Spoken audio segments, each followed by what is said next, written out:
Welcome back to The Exchange. Today we're stepping into territory that's deeper, older, and more consequential than most of us were ever taught. Not to revise history, but to finally look at it without the filters. We're examining the origin story of the United States, not as a myth of destiny and generosity, but as the structured system your sources describe so powerfully, one shaped by settler colonialism, extraction, resistance, and erasure. And before you reach for the "that's not what my textbook said" defense, good, it shouldn't be. Because what you were taught was curated for national comfort, not accuracy. Today, we're using documented evidence, legal definitions, and first-hand accounts to uncover how power maintained itself, how violence was rationalized, and how the myth of American innocence survived generation after generation. This episode is longer and intentionally so. There are distortions to unwind, frameworks to clarify, and a legacy to face, not with cynicism, but with courage. So settle in. This is not Thanksgiving the holiday. This is Thanksgiving the myth machine, and the history behind what that machine was built to hide. You're listening to The Exchange. Let's begin. Welcome back to the deep dive. Today, we're not just, reading history. We're really performing a kind of triage on the deepest assumptions we have about American history itself. You, our listener, have sent in a fascinating stack of sources, and our mission today is a critical one. We want to move beyond those comfortable myths and conduct a truly rigorous analysis of the origins of the United States. That's absolutely essential. We're diving into what some historians call the origin myth. Right. And this is that pervasive celebratory story that the United States founding was, somehow predestined, that it was universally just, and that it was built upon resources that were just sort of generously provided, specifically on free land. Free land, yeah. And the sources you provided, they just force us to question that entire foundation. And the reframing that's required here it's profound. I mean, we're not just correcting a few footnotes. Not at all. We are confronting a historical system that was basically designed to protect this founding myth. And that means we have to analyze the U.S. not as this, benevolent, self-starting republic, right, but through the factual, if maybe challenging, framework of a colonialist settler state. It is a challenging lens, but it's the necessary one. It feels like it's the only way to really understand the next 250 years of its behavior, both globally and at home. So let's unpack this. Let's do it.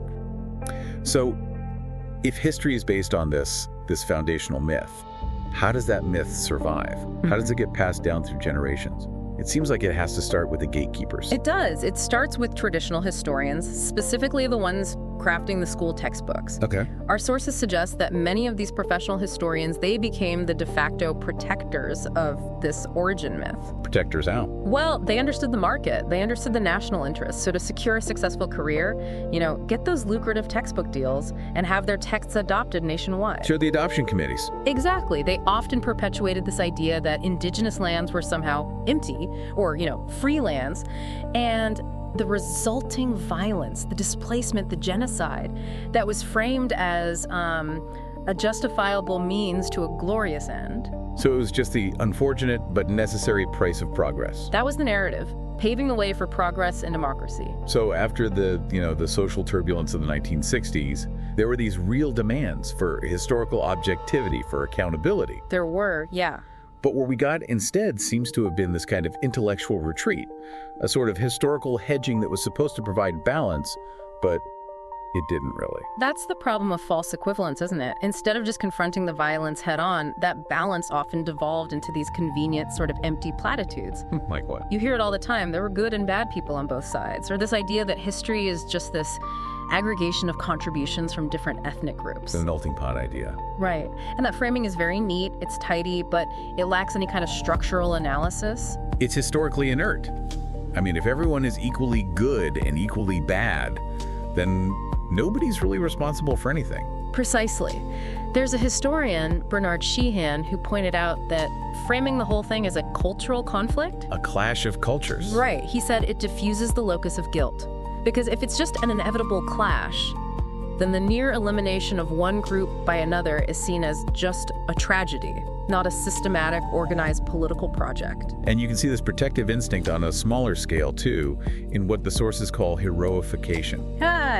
Textbooks don't just protect the nation's story, they protect the stories of the so-called great men and women, usually by just sanitizing their actual politics. The examples are so stark. I mean, think about Helen Keller. Okay. She's presented everywhere as the woman who overcame. She's this inspirational figure of, personal perseverance. Right, the story of overcoming disability. But the content of her accomplishment, her core ideology, is completely scrubbed from the record. What do you mean?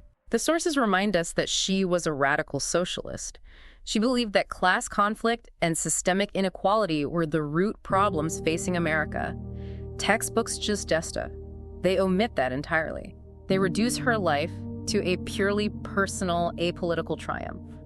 And if we look at political figures, Woodrow Wilson seems to be the prime example of this kind of institutional erasure. Oh, absolutely. He's all over the textbooks as this transformative, progressive president who led the U.S. through World War I. But they glide right over some pretty major inconvenient truths. They do. They almost never mention his known virulent racism, the fact that he segregated the federal civil service. Right. They often just ignore his explicit colonial actions, like the fact that the U.S. invaded Russia in 1918. Quick reminder, when you hear clash of cultures, that's not analysis. That's a shield. The evidence shows coordinated political, military, and economic strategy, not an unfortunate misunderstanding.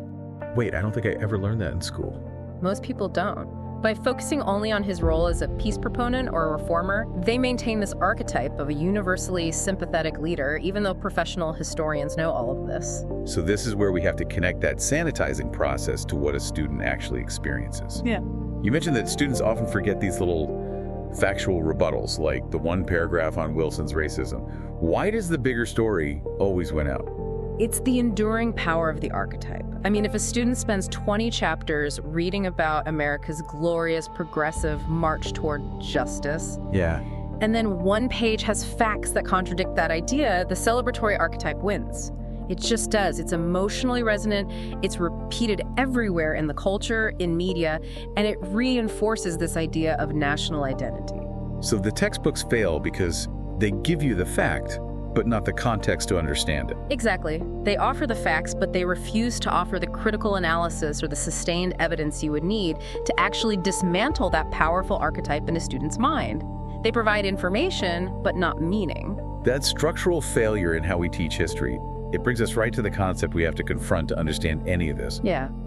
Settler colonialism. And we need to be really precise with this definition. Settler colonialism is fundamentally different from, say, resource colonialism. The goal isn't just extraction of wealth. What is it then? The goal is the complete elimination of the indigenous populations. And not necessarily only through physical extermination, but through legal, cultural, and political means. All to make the land permanently available for settlers. For settlers and their children, their progeny. This project, it required persistent government policy, the active participation of voluntary militias, and the initiative of individual settlers themselves, all working towards the same end. And once we accept that as the framework, we then have to accept the necessary and very difficult conclusion that U.S. history just can't be understood without dealing with the genocide committed against indigenous people. You can't. This wasn't incidental violence, it was a systematic campaign. Right. The history includes documented acts of torture, terror, massacres, forced military removals, systematic occupation, and the forced transfer of children to these military-like boarding schools. To give this the gravity it needs, we should probably ground it in the legal definition. You're talking about the 1948 United Nations Genocide Convention.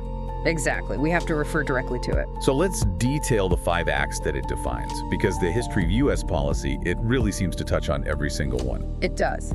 So the convention defines genocide as any of these acts committed with the intent to destroy, in whole or in part, a national, ethnical, racial, or religious group. Okay, so what's the first one?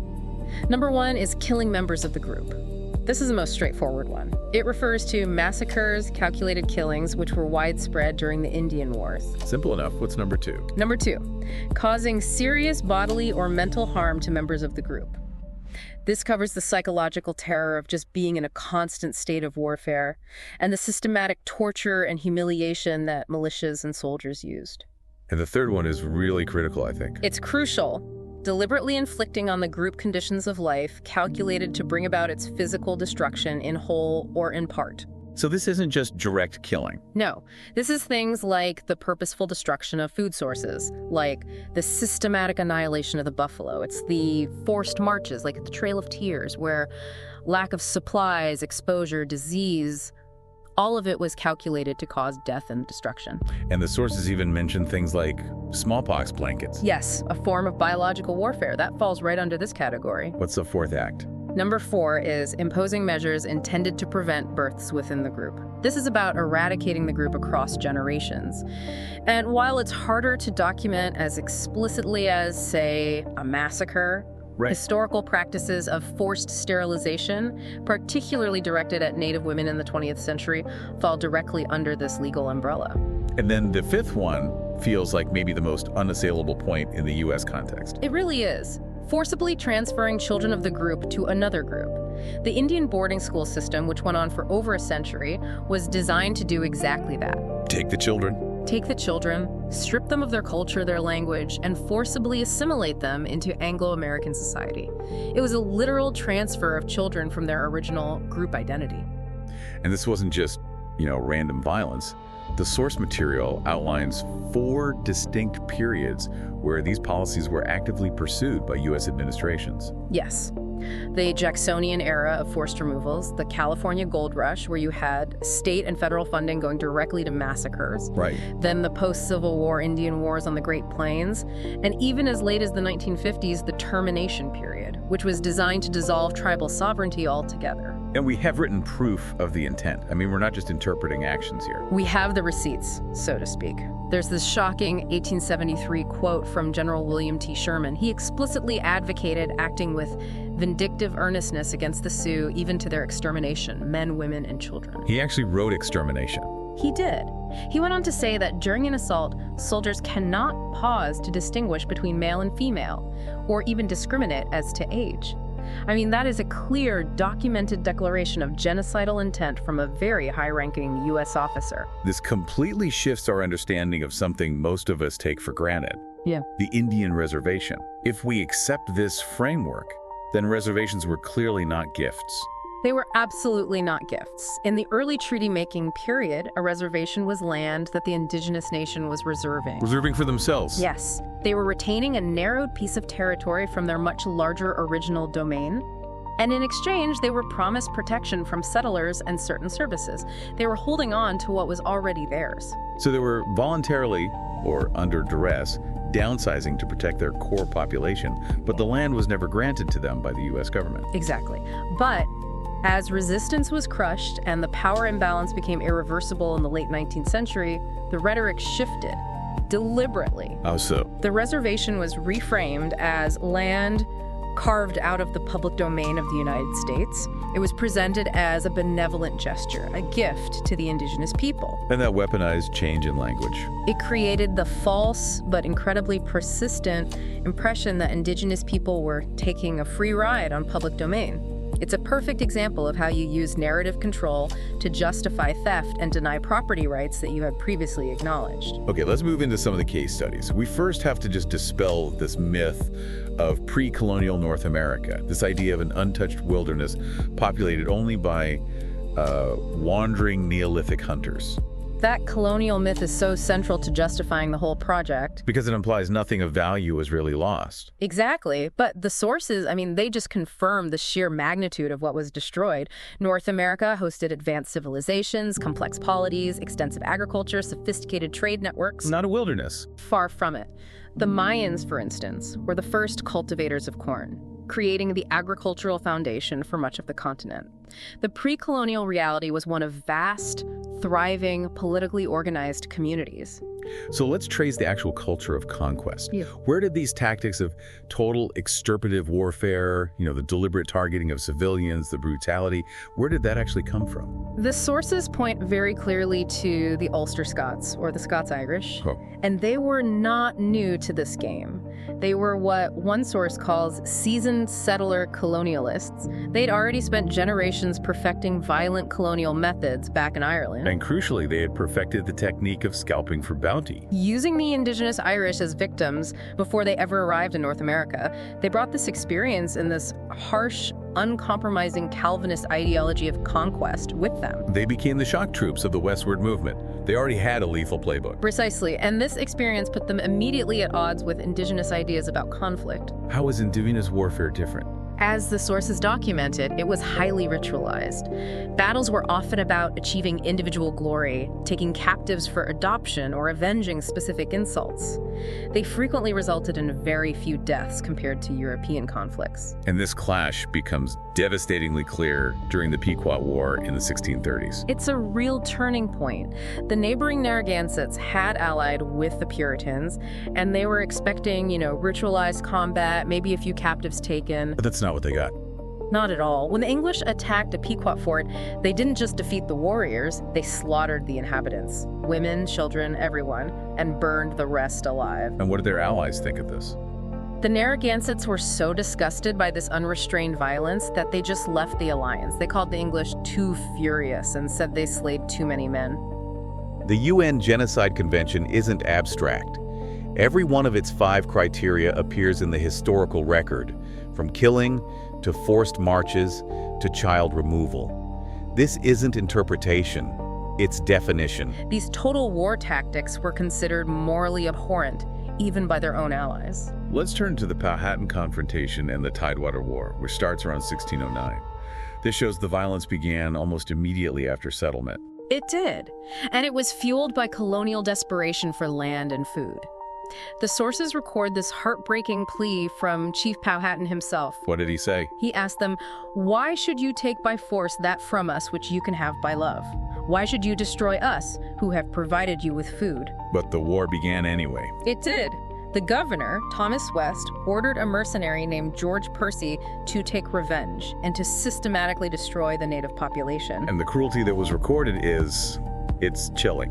Percy documented his own actions. He was gloating over the gruesome details of massacring women and children, throwing bodies overboard, burning settlements. But even with all that terror, the Powhatans maintained control over their grain stores, which forced the starving Jamestown settlers to hide inside their fort. The violence was sustained and politically motivated from the very beginning. The legal justification for this systematic theft really comes into focus during King Philip's War, later in the 17th century. The English needed a legal reason for seizing all that land. And they invented one. It was called vacuum de musculum. Which translates to what? Void house, or vacant possession. Textbooks aren't neutral. They're market-driven, committee-approved narratives that smooth the edges of empire. Sanitized heroes are a feature, not a bug. The English argued that the land was void because the Algonquins did not improve it according to European standards. Wait, so you're saying the English basically argued that if native nations weren't, fencing the land and tilling it with specific tools, they just forfeited their rights to it? That is precisely what it was. That sounds like a legal framework designed purely for theft. It was a completely self-serving legal doctrine. Because Algonquin settlements were communal, based on different agricultural cycles, the English just dismissed them as wigwams and camps, not legally recognized houses and towns. And that semantic distinction was critical. It was everything. It allowed English soldiers to destroy these settlements without, in their minds, violating their own notions of just conduct in war. It effectively absolved them of guilt when they used the most brutal tactics imaginable. And of course, the war also provided a huge economic windfall for the colonists, especially through the slave trade. Absolutely. The war decimated Algonquin communities. Thousands were killed, and thousands more were shipped out as slaves to places like the Caribbean. And this was profitable. Undeniably. Trading in Indian prisoners was very lucrative. We have specific records. The Massachusetts Bay Colony, in just 3 months in 1676, earned 397,797 dillons, a substantial sum, then by selling 188 prisoners of war. When the Narragansett allies said the English were too furious, that wasn't metaphor. It was moral revulsion at total war tactics against civilians. Even allies knew the line had been crossed. This financial incentive just fueled the brutality. It showed that land acquisition was immediately linked to the commodification of human life. Okay, let's move into the 19th century. We have to look at this land acquisition through the framework of the U.S. as a constitutional capitalist state and, crucially, a fiscal military state. This idea seems essential for understanding someone like Andrew Jackson. This framework is the engine of the early republic. The U.S. was founded on the idea that land wasn't just space, it was the basis of capital accumulation. Right. The federal government needed to constantly sell land to fund itself, to fund its wars, to pay down its national debt. This is the fiscal-military connection. The need for constant land sales drove the entire economic engine. So the presence of sovereign native nations on that land was an existential economic threat. It was a threat to the settlers' vision of empire and to the nation's ability to finance itself. So Jackson's genocidal policy, it wasn't just, personal hatred. It was a structural necessity for the survival of this capitalist state. And the sources make this clear when they discuss the Creek, or Muskogee, extermination starting in 1813. Yes. When the traditionalist Red Sticks fought back, Andrew Jackson, leading the Tennessee militias, launched an unauthorized genocidal counteroffensive. What's so horrifying about Jackson's approach is the specific intent behind it all. Jackson and his forces pursued the total extermination of the Muskogee Nation. They killed hundreds of civilians. They relentlessly pursued homeless and starved refugees. And after the Battle of Horseshoe Bend, the Muskogee were forced to sign the Treaty of Fort Jackson in 1814. And under that treaty, Jackson insisted on the total destruction of their political structure and seized a staggering 23 million acres of land in Alabama and Georgia. his justification for this, even to the friendlies, the Muskogee who had actually allied with them, is just, it's truly disturbing. It shows the cold political logic behind the terror. When his own allies begged for mercy for their people, Jackson told them the extreme punishment was necessary. It was to teach anyone who might oppose the U.S. a lesson they would never forget. And his explanation was? His chilling explanation was, "We bleed our enemies in such cases to give them their senses." The message was unmistakable. Resistance equals annihilation and total property loss. And this logic of conquest just continued for decades, right? Yeah. I'm thinking of the Seminole Wars in Florida, which spanned from 1817 all the way to 1858. Yes, and the Second Seminole War was a monumental conflict. How so? It lasted from 1835 to 1842, and it was the longest foreign war waged by the U.S. up until the Vietnam War. That long duration, it speaks to the resilience of the Seminoles, but also to the relentless commitment of the U.S. government. It does. And a critical, often overlooked motivation for that long and expensive war was the determination of powerful Southern slave owners. Including Andrew Jackson again. Including Jackson. They wanted to destroy the Seminole towns because these towns were known as safe havens and settlements for self-emancipated Africans who had fled the Cotton Kingdom. So the U.S. military strategy was intertwined with slavery. Deeply. It explicitly targeted civilians and food supplies, demonstrating that the pursuit of land and the enforcement of chattel slavery were intertwined military objectives. Both were necessary for the expansion of that fiscal military state. Let's shift our focus to a more modern phrase, one that's intended to sound inclusive: a nation of immigrants. Right. The sources you sent in suggest that while it's often used to counter xenophobia, this narrative fundamentally erases the scourge of settler colonialism. It sounds benign, but it obscures the violent foundation. By saying we are all immigrants, it collapses the experience of voluntary movement, people seeking better lives, into the forced removal or forced arrival of others. It misrepresents how sovereignty was established and how land was taken. Exactly, and we see this played out brilliantly in modern pop culture, especially with the elevation of someone like Alexander Hamilton. The musical celebrates him as a striving immigrant who escaped poverty.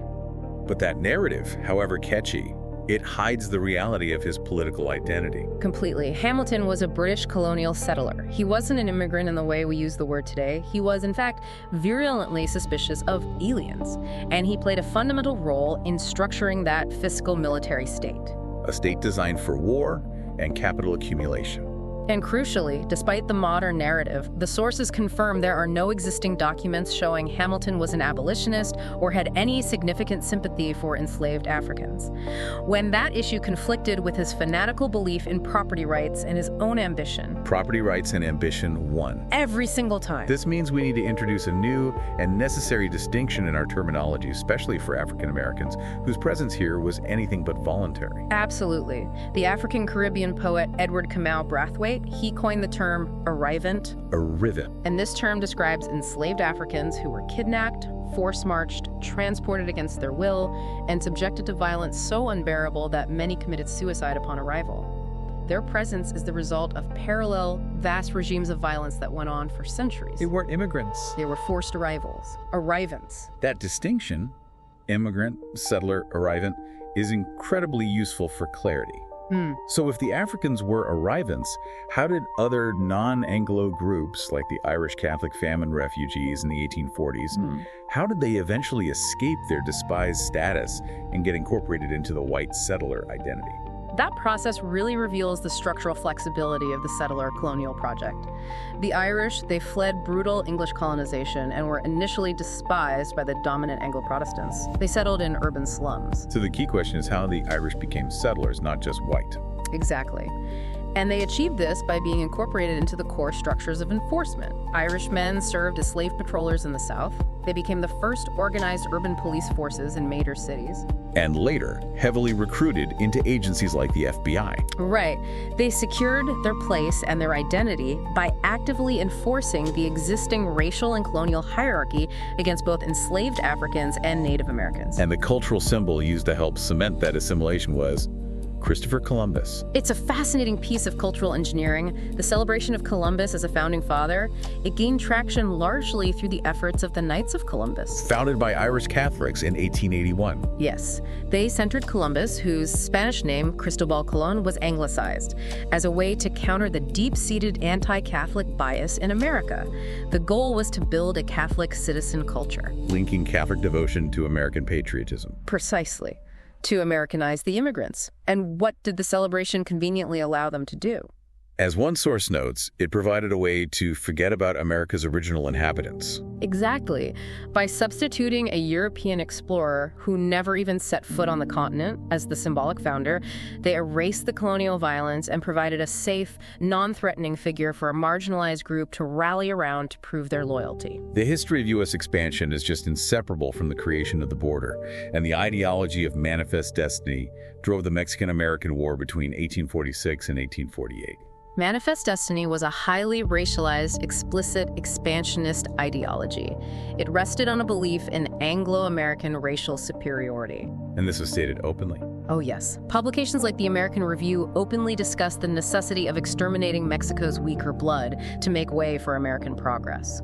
The war itself was defined by horrific atrocity. What stands out in the records from that conflict? General Zachary Taylor himself reported shameful atrocities committed by the Texas Rangers, including widespread robbery and rape. He was forced to send them home because their actions were so brutal and so detrimental to military conduct. The goal wasn't just conquest, it was a campaign of terror. And despite all the rhetoric of welcoming immigrants, the U.S. has this profound and disturbing history of mass expulsion, aimed specifically at people of Mexican descent. This is the ultimate contradiction of the nation of immigrants myth. Look at the 1930s Mexican repatriation program. Right. Due to economic fear and job competition during the Depression, 2 million individuals of Mexican descent were forced out, and that includes many who are legally U.S. citizens. And then this was followed in 1954 by Operation Wetback. A brutal military-style roundup. Border Patrol officers, aided by military personnel, used jeeps, planes, trucks, and mass dragnets. The Indian Wars didn't end. They were exported. Indian country radio calls in Vietnam weren't slips of the tongue. They were continuity of doctrine. They set up concentration camps in public parks. And the deportations themselves. The deportees were shipped far into Mexico on vessels that a congressional investigation described as being like 18th century slave ships, just packed beyond capacity. The cruelty was devastating. 88 Mexican workers died of sunstroke in just one roundup alone. We have to bring this discussion right up to the present day, using the UN Genocide Convention as the precise legal lens for modern border policies, specifically the separation of children. This is a critical point. It directly links the past to the present. Remember that fifth act defined by the Genocide Convention? Forcibly transferring children of the group to another group. Yes. And this practice is a continuum in U.S. history, from chattel slavery separating families to the Indian boarding schools intended to destroy Native identity. And this practice was revived as a deliberate policy by the Trump administration. It was. Attorney General Jeff Sessions' 2018 order to prosecute all undocumented immigrants, the zero tolerance policy, resulted in thousands of children being systematically separated from their parents. And Sessions reportedly said, He told prosecutors that they needed to take away children, and that if parents cared about their kids, they wouldn't bring them. This policy, designed to inflict severe mental harm and forcibly transfer children from their families, fits the exact legal definition of genocide in the 1948 Convention. It shows that the foundational violence of the settler state using family separation as a weapon endures. the legacy of conquest. It's physically etched into the landscape and mentally ingrained in our institutions, especially the military. The sources show that for many commissioned officers today, the U.S. Army's defining historical moment is still the Indian Wars. It forms the core of their institutional identity. Military bases across the West, places like Fort Leavenworth and Fort Sill, they're literally built on this history. These sites were the command posts for the campaigns against indigenous nations. They're the Army's historical heartland. And there is a profound, bitter irony in the history of the Buffalo Soldiers. A painful paradox. Formerly enslaved African-American men formed into segregated cavalry regiments after the Civil War. Were sent west by the federal government to crush indigenous resistance. They became instruments of the very system of conquest and racialized violence that their own ancestors had suffered under, participating in the expropriation of native land. And the doctrine developed during the Indian Wars didn't stay on the plains, did it? It was exported globally as the U.S. moved into international counterinsurgency. The framework traveled directly from the plains to the jungle. You see it vividly in the Vietnam War. How so? U.S. troops in Vietnam frequently described the combat zone as Indian country. They referred to search and destroy missions as cowboys and Indians. And this went all the way to the top. It did. We have documentation that President Kennedy's ambassador to Vietnam explicitly justified military escalation by citing the necessity of moving the Indians away from the fort so the settlers could plant corn. The colonial framework was just applied whole cloth to a foreign conflict. The culmination of the Indian Wars, that final bloody chapter, is encapsulated by the tragedy at Wounded Knee in 1890. Wounded Knee wasn't a battle, it was a calculated massacre. Unarmed, starving Sioux refugees, traveling on foot to surrender after the Ghost Dance movement was crushed, were surrounded by Custer's old regiment, the 7th Cavalry. And they were armed with rapid-fire Hotchkiss machine guns. Following a scuffle over a single rifle, the soldiers just opened fire. What's particularly chilling about this, apart from the carnage itself? 300 Sioux, mostly women, children, and the elderly, were left dead or dying. The bleeding survivors were dragged into a nearby Episcopal church, and because it was Christmas time, there was a massive banner hanging inside that read, "Peace on earth and goodwill to men." That's a searing image of the hypocrisy and brutality that marked that final phase of conquest. It is. So if this is the reality, the colonial settler state built on genocide, why does the traditional narrative, even the one that advocates for diversity, fail to capture the structural truth? The sources suggest that the multicultural approach, while well-intentioned, fails because it fundamentally misrepresents indigenous peoples. Indigenous nations are territorial and treaty-based nations. They're sovereign entities, not just an inchoate racial group. So dissolving their history into a list of contributions like corn or democracy or place names, it obscures the fundamental ongoing colonial relationship between their nations and the United States. And when we look at periods of genuine social advancement like the Civil Rights Movement, the textbooks often diminish the true power of the people by just reversing the dynamic of change. They do. Textbooks often present advances like Brown v. Board or the Civil Rights Acts as if they were benevolent gifts granted by the federal government out of the goodness of its heart. But in reality, change was forced. It was forced. African Americans and their allies had to challenge unjust practices through nonviolent resistance, which often incited a barbaric, violent response from white supremacists. And that violent response, in turn, often appalled the nation and created the political space for the federal government to reluctantly pass legal change. So the textbooks minimize the power of the people. They diminish the role of sustained, difficult resistance. This diminished view of citizen power, it plays right into the hands of the elite establishment, which seems to manage policy regardless of public will. The sources reveal that the elite establishment groups like the Trilateral Commission were deeply worried about what they called the democratic distemper. The democratic distemper, what's that? It's a key term. It essentially means they feared the citizen fervor of the 1960s, which resulted in a massive, enthusiastic growth of citizen participation in politics. They felt they were losing control. So how does that elite control manifest today? even when public opinion seems to be aligned against certain policies. We see policy remaining unchanged despite clear public desire for reform. For example, overwhelming bipartisan public opinion surveys consistently show a desire for defense spending cuts. Right. Yet, year after year, the establishment, through Congress and the executive branch, ensures that massive military budgets receive overwhelming approval. The system is structured to allow the elite to determine crucial policy, often in a vacuum. The ultimate takeaway here, though, shouldn't be pessimism. It should be the enduring legacy of resistance. Exactly. Despite all the system controls, the mechanisms of punishment, the co-opting of groups, the enticements of wealth, the establishment has been unable to secure itself from revolt. The history is clear. It is. Blacks, women, indigenous peoples, and workers have continuously risen up, organized, and challenged the deadly order. This demonstrates the immense, latent potential for determined popular movements to dismantle these old structures and force systemic change. So this whole deep dive has really been an exercise in shedding that comfortable origin myth and facing the complex, often violent truth of the conqueror state and its enduring systems. We've established that understanding the United States requires acknowledging the continuous, unbroken logic of settler colonialism, a logic where land acquisition fueled the financial structure, which necessitated genocidal policy, and where narratives like Nation of Immigrants were created to conceal that violent foundation. Which brings us to a final provocative thought, one that connects those original colonial structures to our modern experience of class and racial division.